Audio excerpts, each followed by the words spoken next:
Hello and welcome to this video for today, whether you're here for the first time or you're returning. Hope you will enjoy.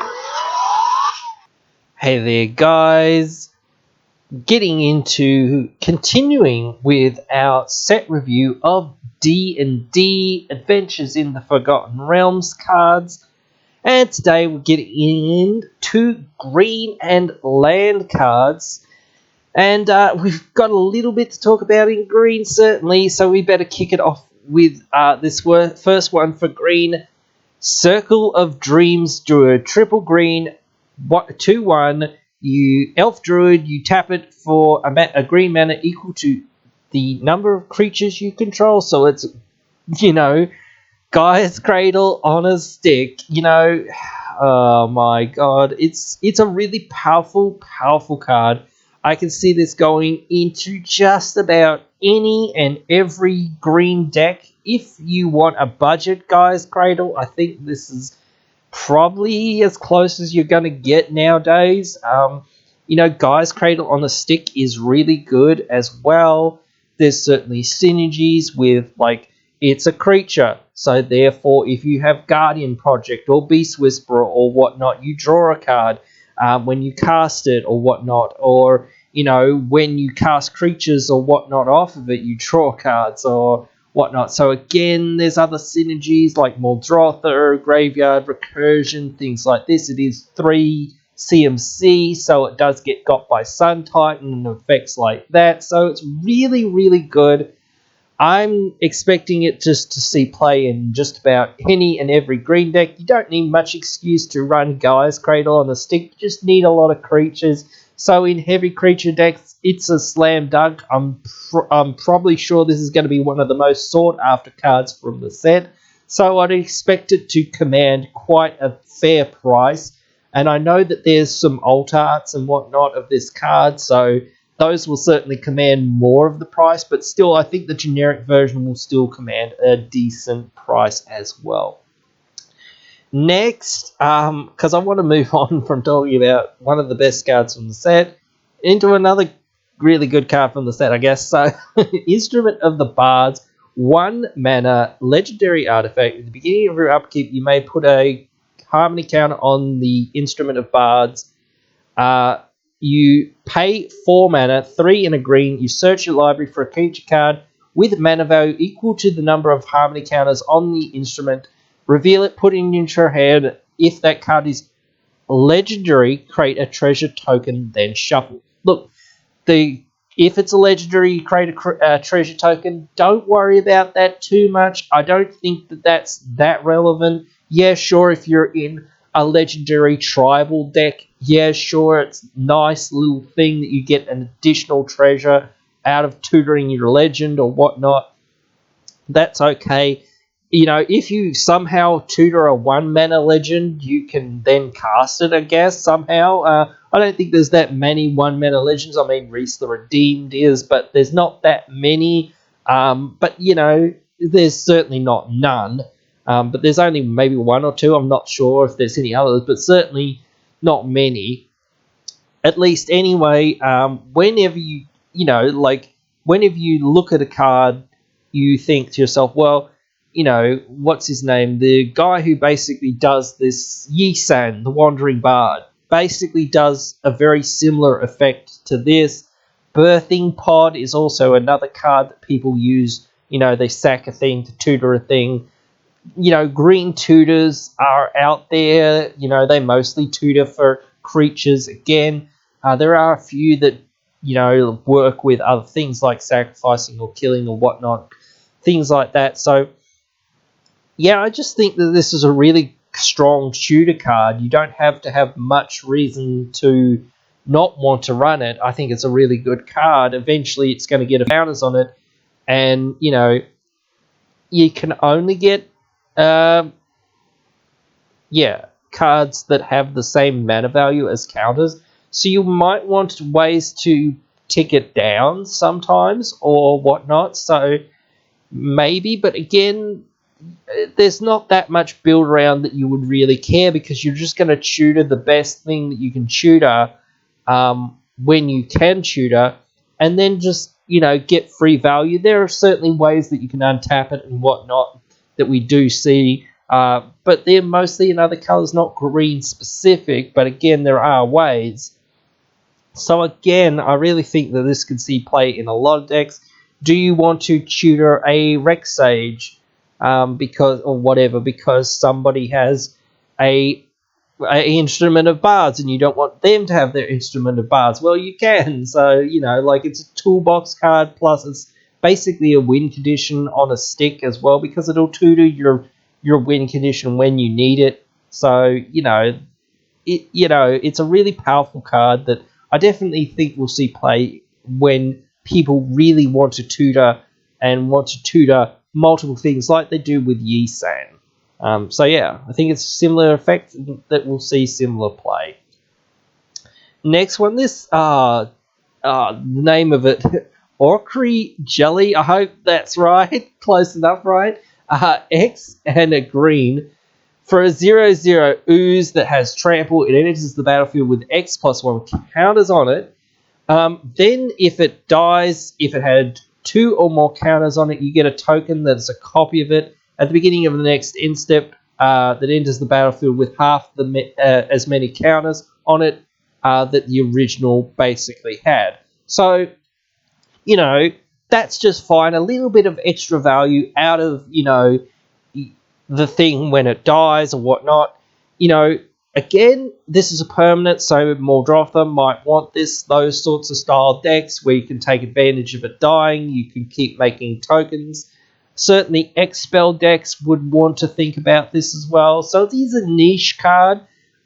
Maybe Ooze Tribal as well, maybe. But again, niche at best. But still, I think it can see play maybe in some token decks as well. So yeah, I think it's certainly got chances out there and places that it could fit. So if you're in one of those decks, I would think about putting it in somewhere. Next, Ranger class, 2 mana enchantment class, 1 and a green. When it enters the battlefield, you create a 2/2 wolf. That's just okay. Next, level 2 mana, 1 and a green. Again, whenever you attack, you put a +1/+1 counter on target attacking creature. That's just fine too. Level 3 though, 3 and a green. You look at the top card of your library at any time. You may cast creature spells from the top of your library. Now that's a really good effect. Like a 2 mana wolf, yeah, sure, if you're in a token deck, that's just fine, or a nice little body here or there, that's fine. You get a +1/+1 counter on an attacking creature, that's just fine too. But I think the level 3 is really where it's at. You really want to get to that level 3. You really want to get to that point of being able to look at the top card of your library, cast it if it's a creature, and you really want to be able to have a very high or fairly high density of creatures to hit off the top with this. Or you want to find ways to get rid of the non-creatures in your deck or whatnot, mostly the non-land or the lands that you've got in your deck. But again, if you can get to that point of being able to cast things, the rest of it's just extra value, I think, that you get throughout the game. Yeah, sure, some of it can help you out and, whatnot. But again, I think you really want to care about the last bit. And most of these other ones I've been like, you want to care about the first bit or the second bit most. But with this one, I think, it's just so good getting to the end bit that just the rest of it is just extra value and you don't really worry too much. You just get them for free, essentially. Another class is up next, Druid class, another 2 mana enchantment class. So whenever a land ETB is under your control, you gain 1 life. That's pretty good. Level 2 for 2 and a green, you may play an additional land on each of your turns. Now that's quite good. Azusa and all those sorts of effects, Dryad of the Elysian Grove, those cards are all played. And now you're also gaining, more life for each land that you play. So you can play 2 lands and gain 2 life. There's certainly some synergies with gaining life, but certainly with being able to ramp more and play more lands, especially if you're in a very land-heavy deck. I think that next ability is where it really starts to shine. And then level 3, when this class becomes level 3, target land you control becomes a creature with haste, and this creature's power and toughness are each equal to the number of land cards you control. It's still a land. That last bit, like essentially Druid's Awakening or whatever it is, for one land, yeah, sure, that's not that great or whatever, but again, sometimes it will be relevant and it will come up because sometimes a wrath will happen and then you're just like, oh cool, I have nothing else to do, so I might as well make one of my lands into a big beating creature and get in there for some damage or whatnot. That can still be relevant, especially in some decks that are caring about animating their lands. That could certainly be more worthwhile. But I think again, this is where I'm going back to the opposite now, where I think the first two, especially the second one, but the first two abilities on this card are really worth looking at if you care about lands, if you're a landfall style deck, if you want to play extra lands, things like that. I definitely think it's a really strong card. Some enchantment decks might want it. I don't know. Maybe again, Mordrotha, since it is an enchantment. So yeah, there's definitely decks that you can play it and take advantage of it. So I definitely think that if you can get there eventually, because like you only have to pay what, 2 and 1 and a green, 2 and a green, so 3 and 2 green.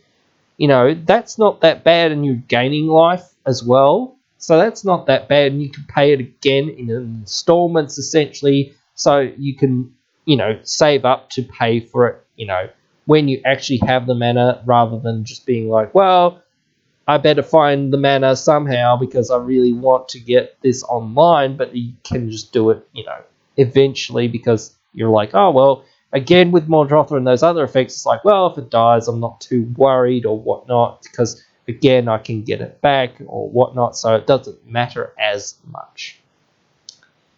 Anyway, we'll move on to the next one. Prosperous Innkeeper, 2 mana, 1/1. When it enters the battlefield, we get a treasure token. So essentially, it's a 1 mana, 1/1. But whenever another creature enters the battlefield under your control, you gain 1 life. Hey, you know what? Soul Sisters are pretty good. Let's make another Soul Sister. That seems alright. And, there's only one other green Soul Sister, essentially. So this is another copy of that card. And I think that card's like $5, $6, $7 or something. So I definitely think that this can see play in certain decks if you care about the life gain. I think it's definitely worth it. The treasure token's just nice value, whatever. You can get extra things out onto the battlefield. Like if you play this on turn 2, then you have that treasure and you play yourself a Llanowar Elf or whatever.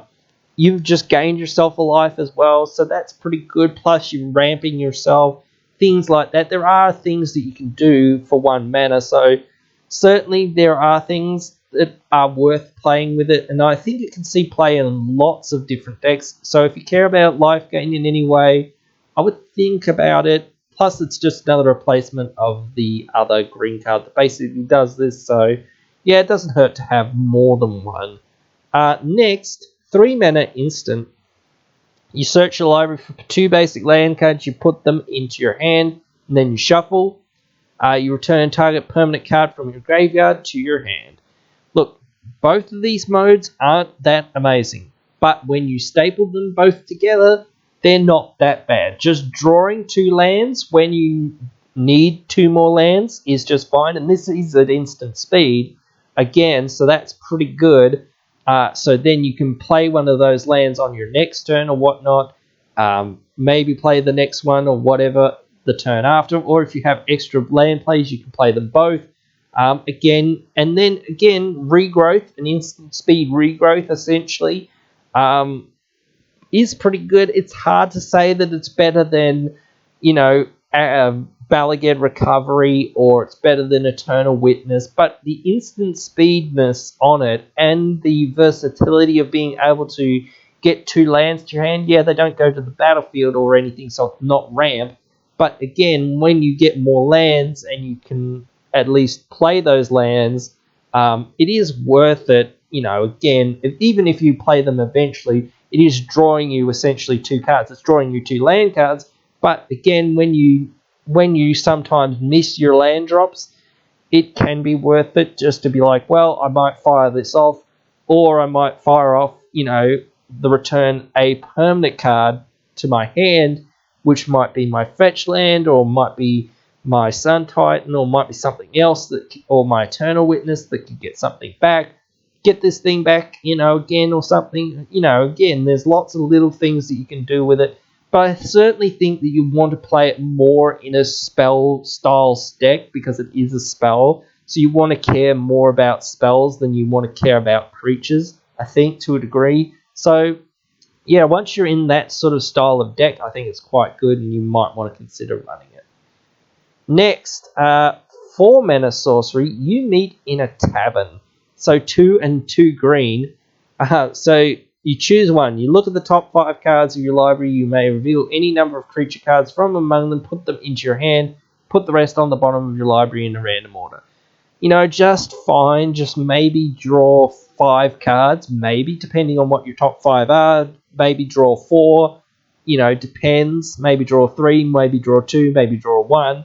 But again, that's not that bad to, look at the top 5 and get however many creatures you want into your hand. Or you can get creatures you control get +2/+2 until end of turn. So a mini, anthem, a mini, whatever it is, overrun sort of style effect, or a lesser overrun style effect. Just fine. Again, they don't gain trample or anything, but that's just fine. There's still other ways you can give them trample or whatnot. Or just the +2/+2 might be good enough. But again, it's the versatility that's on this card. Yeah, it's not instant, which is a little bit but again, just sorcery speed is just fine. When you're in a pinch and you need more cards in hand and you really need to find your creatures and whatnot, this can be quite good. But again, I would think that you want to be more caring about spells since it is a spell. Because if you actually really care about creatures, you want this on a body for the most part, or you want cards that just draw you cards when you play them or whatnot, things like that. So, I don't know. There's still decks that do want some amount of creatures and some amount of spells, so this might go in that deck. Especially like token decks, where the Anthem as well is also good. If you can copy it, it's even better. So if you're in one of those style of decks, again, I would think about it. Last one here for the green ones, Neverwinter Dryad. 1 mana, 1/1. You pay 2 mana, sacrifice it, search your library for a forest card, put it into the battlefield, tap that basic forest card, put it in the battlefield, tap, then shuffle. A lot of these little dorks, essentially, that you can sack to go get a land, do see a bit of play, again, in those more Drothar-style decks. So I definitely would think that if you're in one of those style decks, that you might want to run something like this. Again, there are Merrin decks and whatnot, again, those sorts of style decks that can take advantage of it being in the graveyard. It's just another little thing that helps you ramp and whatnot. It's essentially a Sakura Tribe Elder. You do have to pay that 2 mana. That's a little bit annoying, or can be. It's not free, but still it is probably worth looking at if you really can take advantage of it over and over again and whatnot. Until at least you get your Sakura Tribe Elder or whatever. Next, Den of the Bugbear, or the Bugbear. It enters tapped unless you control 2 or fewer lands. If you control 2 or more lands, it enters tapped. So it taps for a red. You can pay for 3 in a red to make it into a 3/2 goblin. And when this creature attacks, you make a 1/1 goblin creature token that's tapped and attacking as well. So, this is just fine. I think you probably mostly want it in a goblin deck, so Cranko and whatnot. You get 2 goblins sort of out of it. You really only get the 1, but again, you do get a extra goblin token out of it, and that extra goblin token might be the difference between winning the game or losing the game, maybe. So yeah, this as a utility land in those decks, it does, fix you for your main color. It probably will enter tapped, but that is what it is. So still, I think the utility on it is still probably worth it in some of those decks if you're not too high power. But again, just the utility of it, I think, will be worth it in some of those decks. Next, Lair of the Hydra. Same basic thing. If you control 2 or more lands, it enters tapped. Taps are a green. You can pay X and a green, and then it becomes an XX Hydra creature until end of turn. So X can't be 0 as well. I just should say that because they do have that bit of text there, because you don't want to turn this thing into a 0/0 and kill your own land for weird reasons, I don't know. But again, yeah, it would kill it if you did that. But again, the versatility on making this as big or as small or whatever as you want, again, is probably where you want to think about this. Because then, again, if you've got not much else going on, again, there are some decks that care about lands and whatnot, animating and things like that. So maybe in those decks, but again, if you've got not much else going on, just firing this off and hitting somebody might not be the worst thing in the world to do.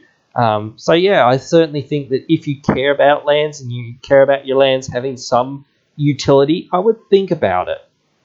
Next is Treasure Vault, an artifact land. You tap it for a colorless. Yep, sure. You tap double X and you sack Treasure Vault and you create X treasure tokens. This is a really good card. Really good, especially in artifact style decks. I would definitely think about running this in those style decks, but again, if you're a deck that's not in green and you want a land that ramps you late game or whatnot, I think that this is quite a good one. You do have to pay mana for it, but again, there are ways that you can lessen the cost of this thing. And again, it is an artifact, so if you are heavy artifacts and you have some affinity synergies, I think it's certainly worth it, especially since it's an artifact itself and it creates all these treasures which are artifacts. Again, you should be able to find ways to take advantage of that. So again, I just think that this is a very, very good land. Certainly it's harder to splash for, quote unquote, in higher color decks. So yeah, I wouldn't see it too much. Maybe Breya can take it, but again, maybe not. It will depend on how good your mana base is and how good your fixing is, but it should be pretty good anyway, for the most part, if you've got a decent budget.